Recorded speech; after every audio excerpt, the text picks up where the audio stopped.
Hello friends, welcome to my channel education point. आज हम आपके हॉस्टल वार्डन एग्जाम और शिक्षक भर्ती परीक्षा के लिए कंप्यूटर के उन महत्वपूर्ण प्रश्नों को देखेंगे जो कि कई भर्ती परीक्षाओं में पूछे जा चुके हैं और जिन प्रश्नों की आपके इन एग्जाम में आने की पूर्ण संभावनाएं हैं। और ये सभी प्रश्न आपके एग्जाम पॉइंट ऑफ व्यू से भी काफ़ी इंपॉर्टेंट है, तो वीडियो को लास्ट तक ज़रूर देखिएगा क्योंकि इसमें मैंने चुने हुए प्रश्नों को ही लिया है जो कि आपके एग्जाम में ज़रूर आएंगे। तो अगर आपको ये वीडियो आपके एग्जाम पॉइंट ऑफ व्यू से हेल्पफुल लगे तो वीडियो को लाइक शेयर करना बिल्कुल मत भूलिएगा अपने दोस्तों के साथ, और मेरे इस चैनल को सब्सक्राइब भी कर लीजिए अगर आपने अभी तक नहीं किया है तो, जिससे कि आपको आने वाली न्यू वीडियोस की नोटिफिकेशन सबसे पहले मिल सके। चलिए देखते हैं, आज का हमारा पहला क्वेश्चन है, कंप्यूटर सिस्टम को नियंत्रित करने वाले प्रोग्राम का नाम क्या है। यहाँ पर कंप्यूटर सिस्टम को नियंत्रित करने यानी कि कंट्रोल करने की बात की जा रही है। Option A hardware, option B keyboard, option C software, option D mouse. तो कंप्यूटर सिस्टम को नियंत्रित करने वाले प्रोग्राम को हम सॉफ्टवेयर कहते हैं। ऑप्शन सी इसका सही आंसर हो जाएगा। जो सॉफ्टवेयर है इसके तीन प्रकार होते हैं, है ना। सॉफ्टवेयर ऑपरेटिंग सिस्टम के तीन प्रकार होते हैं। पहला हो जाएगा सिस्टम सॉफ्टवेयर। ठीक है, सिस्टम सॉफ्टवेयर। दूसरा है आपका एप्लीकेशन सॉफ्टवेयर, आप इसे भी याद रखिएगा। और तीसरा है यूटिलिटी सॉफ्टवेयर। ठीक है, तीसरा है आपका यूटिलिटी सॉफ्टवेयर। ये आपके तीन प्रकार हैं आपके ऑपरेटिंग सिस्टम के। तो जो ये फर्स्ट जो है आपका सिस्टम सॉफ्टवेयर है ना, इसी के अंतर्गत ही ऑपरेटिंग सिस्टम आता है आपका। और इसका ही क्या बोलते हैं, कार्य होता है कंप्यूटर को नियंत्रित करने के लिए। ठीक है, तो ये आएगा किसके अंतर्गत, तो सिस्टम सॉफ्टवेयर के अंतर्गत। नेक्स्ट क्वेश्चन देखते हैं, डॉट मैट्रिक्स प्रिंटर का दूसरा नाम क्या है। Option A impact printer, option B page printer, option C चाकू printer, option D line printer. तो जो डॉट मैट्रिक्स प्रिंटर है इसका दूसरा नाम होता है आपका इम्पैक्ट प्रिंटर, क्योंकि डॉट मैट्रिक्स प्रिंटर जो होते हैं ये इम्पैक्ट प्रिंटर होते हैं, है ना। प्रिंटर भी दो प्रकार के हैं, इम्पैक्ट प्रिंटर और नॉन इम्पैक्ट प्रिंटर। तो उसमें इम्पैक्ट प्रिंटर के अंतर्गत आता है आपका dot matrix printer. Next question है, निम्न में से कौन सा एक ऑपरेटिंग सिस्टम नहीं है पूछा है। Option A Windows, option B Linux, option C DOS, option D Oracle. तो इसका सही आंसर हो जाएगा ऑप्शन डी, ओरेकल जो है वो ऑपरेटिंग सिस्टम नहीं होता, है ना। विंडोज और लिनक्स और डॉस ये जो तीनों आपके हैं ये आपके ऑपरेटिंग सिस्टम है। लेकिन जो विंडोज है ये क्या है, क्लोज्ड, ये क्लोज ऑपरेटिंग सिस्टम होता है। लिनक्स है आपका, ये आपका ओपन सोर्स है ना, ओपन ऑपरेटिंग सिस्टम होता है। और जो डॉस है आपका, है ना, ये क्या होता है, तो सिंगल यूजर होता है। ठीक, सिंगल यूजर ऑपरेटिंग सिस्टम होता है। ये तीनों आप याद रखिएगा, तीनों ही इंपॉर्टेंट है ना। विंडोज के बारे में पूछ देगा कि ये कौन सा ऑपरेटिंग सिस्टम है, तो ये है क्लोज ऑपरेटिंग सिस्टम। लिनक्स है आपका ओपन ऑपरेटिंग सिस्टम। डॉस है आपका single user operating system. DOS का हमेशा पूछता है ना, एमएस डॉस का, कि ये सिंगल यूजर ऑपरेटिंग सिस्टम होता है, आप याद रखिएगा। और ओरेकल जो है ऑपरेटिंग सिस्टम नहीं है, इस क्वेश्चन में पूछा था, नहीं है, तो आंसर हो जाएगा आपका डी। नेक्स्ट क्वेश्चन देखते हैं, एमएस ऑफिस सॉफ्टवेयर ग्रुप के साथ कौन सा स्प्रेडशीट एप्लीकेशन आता है। यहाँ पर एक तो एमएस ऑफिस की बात हो रही है, प्लस स्प्रेडशीट एप्लीकेशन कौन सा आता है ये पूछा है ना। तो स्प्रेडशीट मतलब क्या हो जाएगा, स्प्रेडशीट यानी हो जाएगा जिसमें हम टेबल बना सकते हैं, है ना। इस प्रकार से टेबल बना सकते हैं। ऑप्शन ए है M S word, option B M S Excel, option C M S PowerPoint, या फिर option D M S Access. इसका सही आंसर है option B, M S Excel में क्या करते हैं हम, स्प्रेडशीट जो एप्लीकेशन है वो होता है। तो इसका सही आंसर है ऑप्शन बी। नेक्स्ट क्वेश्चन है, डाटा प्रोसेसिंग का अर्थ है? ऑप्शन ए डाटा संग्रहण, ऑप्शन बी डाटा को सजाना, ऑप्शन सी डाटा को उपयोगी बनाना, ऑप्शन डी उपर्युक्त सभी। तो यहाँ पर डाटा प्रोसेसिंग यानी कि डाटा को प्रोसेस करना है ना, मतलब एक प्रकार से उसे उपयोगी बनाना है ना, और अच्छे तरीके से। तो इसका सही आंसर हो जाएगा ऑप्शन सी, डाटा को उपयोगी बनाना। नेक्स्ट क्वेश्चन है, मदरबोर्ड पर सीपीयू तथा मदरबोर्ड पर लगे दूसरे पुर्जों को जोड़ता है? Option A input unit, option B system bus, option C ALU, option D primary memory. इसका सही आंसर हो जाएगा आपका ऑप्शन बी सिस्टम बस। जो सिस्टम बस होता है वो मदरबोर्ड पर सीपीयू और मदरबोर्ड पर लगे दूसरे पुर्जों को क्या करता है, आपस में जोड़ने का काम करता है ना। सिस्टम बस यानी कि इसका मतलब हो जाएगा डेटा का क्या करना, आदान प्रदान करना है ना। डेटा का आदान प्रदान करने के लिए जो वायर जो होते हैं ना, वायर वो दूसरे डिवाइस के साथ क्या होते हैं, जुड़े होते हैं। तो उसे ही हम क्या कहते हैं, सिस्टम बस कहते हैं। ठीक है, उससे क्या होता है, आपका डेटा का ट्रांसफर यानी कि आदान प्रदान होता है। तो इसका सही आंसर है ऑप्शन बी। नेक्स्ट क्वेश्चन देखते हैं, सोशल मीडिया साइटों के माध्यम से वेबसाइट ट्रैफिक या ध्यान आकर्षित करने की प्रक्रिया को डैश के रूप में जाना जाता है? ऑप्शन ए सामाजिक विपणन, ऑप्शन बी मीडिया विपणन, ऑप्शन सी सोशल मीडिया विपणन, ऑप्शन डी नेटवर्क विपणन। यहाँ पर जो विपणन करके दिया है इसका मतलब होता है मार्केटिंग। इसका मतलब होता है मार्केटिंग। ठीक है, तो इसका सही आंसर है यहाँ पर ऑप्शन सी। सोशल मीडिया की ही बात की जा रही है ना, सोशल मीडिया साइटों के माध्यम से। तो इसका सही आंसर है ऑप्शन सी सोशल मीडिया विपणन, यानी कि इसे हम कहते हैं social media marketing. Next question देखते हैं, एक माइक्रो कंप्यूटर में कम से कम एक इनपुट यूनिट, एक आउटपुट यूनिट, एक माइक्रो प्रोसेसर यूनिट और एक डैश होती है ना, कम से कम। तो इसमें इनपुट यूनिट होगी, आउटपुट यूनिट होती है, माइक्रो प्रोसेसर यूनिट होती है। आप इसे भी याद रखिएगा है ना, इनपुट यूनिट, आउटपुट यूनिट, ये दोनों, और प्लस माइक्रो प्रोसेसर यूनिट, और इसके साथ और कौन सी यूनिट होगी? तो इसका सही आंसर है ऑप्शन ए मेमोरी यूनिट भी होती है ना, एक माइक्रो कंप्यूटर में। ऑप्शन ए इसका सही आंसर हो जाएगा। नेक्स्ट क्वेश्चन है, कीबोर्ड और माउस क्या कहलाते हैं? Option A output device, option B input device, option C storage device, या ऑप्शन डी प्रोसेसिंग डिवाइस। इसका सही आंसर है ऑप्शन बी, ये जो कीबोर्ड और माउस है ये इनपुट डिवाइस होते हैं। नेक्स्ट क्वेश्चन है, निम्न में से कौन सा मुख्य मेमोरी में प्रयोग में आता है? यहाँ पर मुख्य मेमोरी की बात हो रही है। Option A DDR, option B DRAM, option C SRAM, option D PRAM। इसका सही आंसर हो जाएगा ऑप्शन बी DRAM, है ना। ये जो है मुख्य मेमोरी में प्रयोग में आता है। इसका फुल फॉर्म भी आप याद रखिएगा, डायनामिक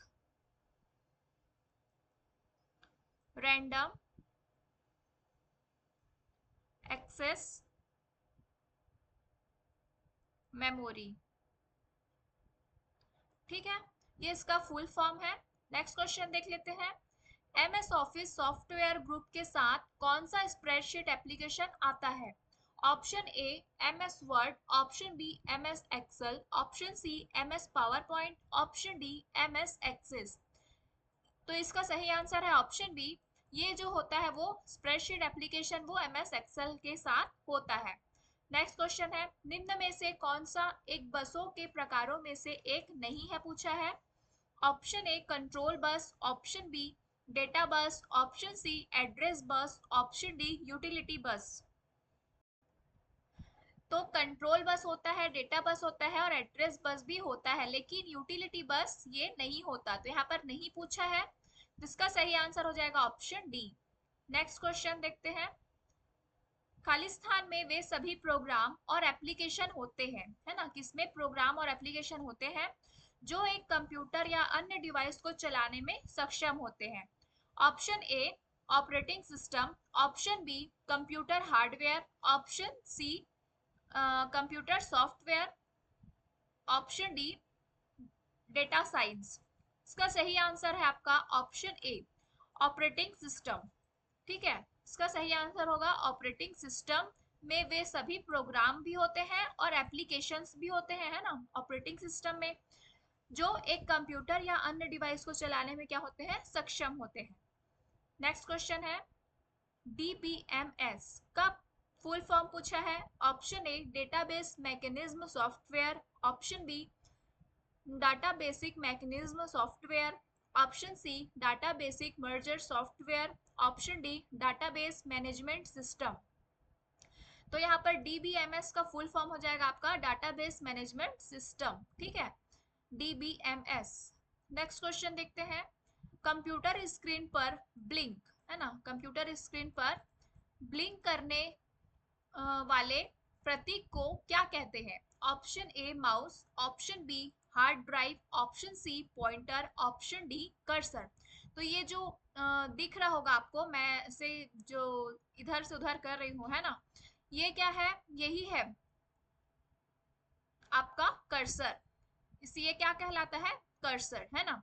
जब कंप्यूटर स्क्रीन पर ब्लिंक करने वाले प्रतीक को क्या कहेंगे, तो कर्सर कहते हैं ना। कभी ये यहाँ पास है, कभी ये यहाँ पास है, ठीक है, इसे हम क्या कहेंगे, कर्सर। जो मतलब कि कर्सर को हम माउस से क्या करते हैं, कंट्रोल करते हैं, है ना। जब हमें यहाँ पर ले जाना होगा तो हम यहाँ पर कर लेंगे, जब यहाँ पर ले जाना होगा तो यहाँ पर। तो ये क्या होता है, ब्लिंक होते रहता है ना, प्रतीक इसका। तो ये क्या कहलाता है, कर्सर कहलाता है। नेक्स्ट क्वेश्चन है विश्व का प्रथम इलेक्ट्रॉनिक कंप्यूटर कौन सा है। Option A ENIAC, option B यूनिबैंक, option C Mark one, option D इनमें से कोई नहीं। तो विश्व का प्रथम इलेक्ट्रॉनिक कंप्यूटर पूछा है, इसका सही आंसर हो जाएगा ऑप्शन ए। ऑप्शन ए इसका सही आंसर है, मतलब कि इसे इंग्लिश में एनिएक कहते हैं ना, ENIAC, ऐसा लिखा रहेगा ये। तो आप इसको इंग्लिश में याद रखिएगा, ठीक है। जो इलेक्ट्रॉनिक कंप्यूटर है ये आपका एनिएक है। नेक्स्ट क्वेश्चन है पुराने प्रिंटर को सिस्टम यूनिट के साथ जोड़ने के लिए प्रयोग किया जाता था। यहाँ पर पुराने प्रिंटर्स की बात हो रही है जिसे सिस्टम यूनिट के साथ जोड़ने के लिए प्रयोग किया जाता था। किस पोर्ट का, है ना। Option A USB port, option B parallel port, option C serial port, option D network port. इसका सही आंसर है आपका ऑप्शन बी, पैरेलल पोर्ट का यूज किया जाता था पुराने प्रिंटर को सिस्टम यूनिट के साथ जोड़ने के लिए, है ना। Option B is the right answer. Next question देखते हैं। उससे पहले फ्रेंड्स, अगर आपको इस वीडियो में लिए गए क्वेश्चंस आपके एग्जाम पॉइंट ऑफ व्यू से हेल्पफुल लग रहे हो तो प्लीज वीडियो को लाइक, शेयर और मेरे चैनल को सब्सक्राइब जरूर कीजिएगा, ताकि इसी तरह मैं और भी वीडियोस आप लोगों के लिए लेकर आ सकूं, जिसमें कि सिर्फ चुने हुए ही प्रश्न होंगे और काफी इंपॉर्टेंट ही क्वेश्चंस होंगे जो कि आपके पेपर में आने की जिनकी पूर्ण संभावना होगी। तो नेक्स्ट क्वेश्चन है आपका OCR का पूर्ण रूप है। Option A optical character recognition, option B optical CPU recognition, option C optical character resending, option D other character recognition. इसका सही आंसर है आपका option A optical character recognisation. Option A इसका सही आंसर है। OCR का फुल फॉर्म यही होता है, ठीक है, याद रखेंगे। रिकॉग्निशन भी होना चाहिए, कैरेक्टर ऑप्टिकल, ठीक है, ऑप्टिकल तो होगा ही, ऑप्टिकल कैरेक्टर रिकॉग्निशन, ठीक है, OCR का फुल फॉर्म होता है। नेक्स्ट क्वेश्चन है किसी स्टोरेज मीडियम में स्टोर की जा सकने वाली डाटा की अधिकतम मात्रा को कहते हैं। किसी स्टोरेज मीडियम की बात की जा रही है ना, और डाटा की अधिकतम क्षमता यानी कि एक प्रकार से स्टोरेज क्षमता की बात हो रही है ना। ऑप्शन ए है magnetic storage, option B optical storage, option C solid state storage, option D storage क्षमता। मतलब कि क्वेश्चन से ही समझ में आ रहा है कि यहाँ पर स्टोरेज क्षमता की बात हो रही है ना। ऑप्शन डी इसका सही आंसर हो जाएगा, स्टोरेज क्षमता। जैसे कि आपने आपके 6 GB, ठीक है, आप में 6 GB स्टोरेज की क्षमता है आपके फोन में, है ना। तो आप उसे उसमें सिर्फ 6 GB ही स्टोर कर सकते हैं, उससे ज्यादा स्टोर नहीं कर पाएंगे, है ना। तो यही उसकी क्या हो जाएगी, स्टोरेज क्षमता होगी, यानी कि अधिकतम मात्रा, मतलब 6 GB से ज्यादा आप उसमें स्टोर नहीं कर पाएंगे, तो ये उसकी स्टोरेज क्षमता को बताता है। नेक्स्ट क्वेश्चन देखते हैं।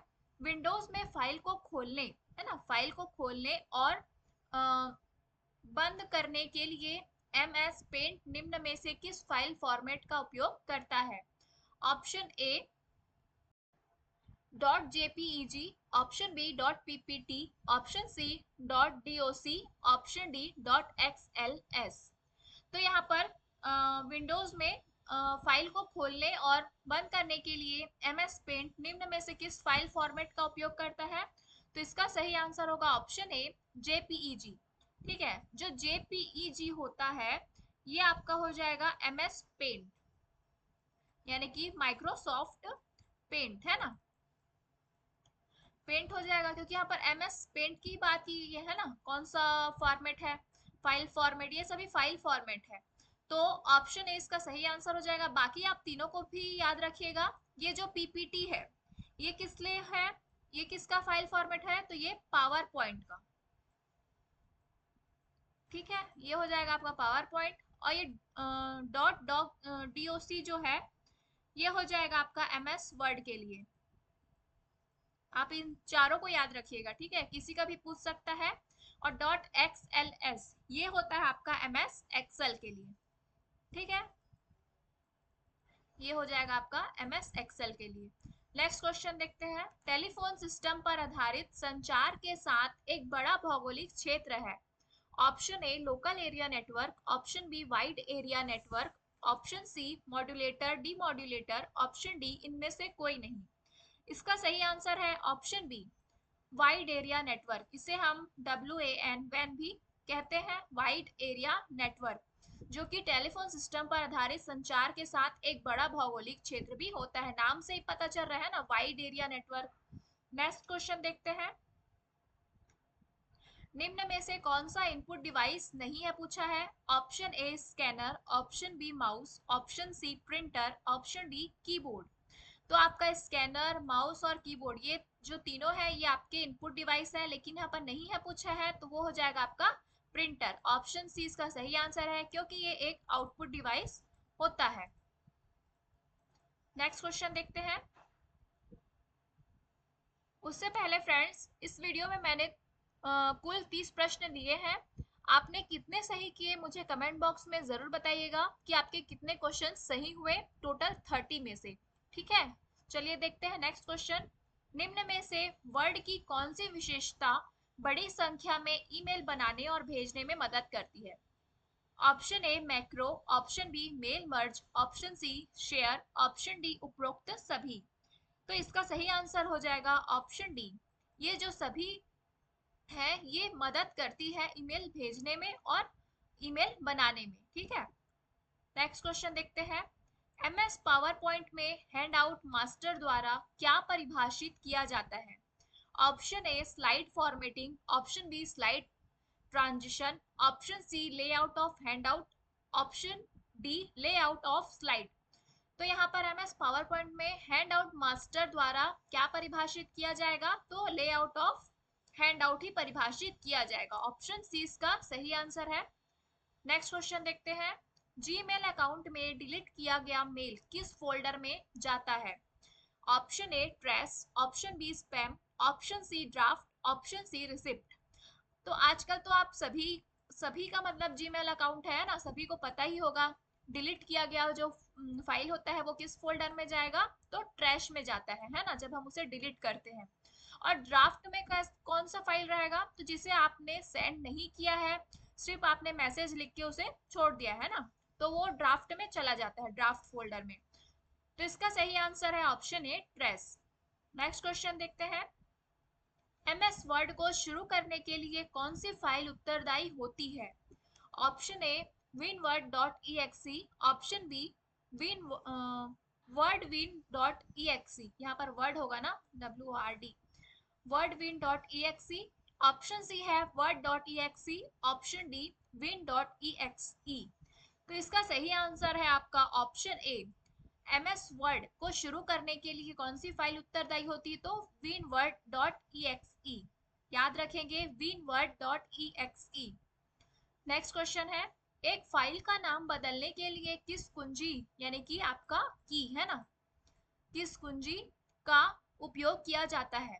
क्या के लिए? तो फाइल का आपको नाम बदलना है, यानी कि यहाँ पर रीनेम, आपने एक नाम दिया है फाइल को, और आपको उसे बदलना है, यानी कि उसका रीनेम करना है ना, तो किस की का आप यूज करेंगे? Option A F4, option B F12, option C F2, option D F1।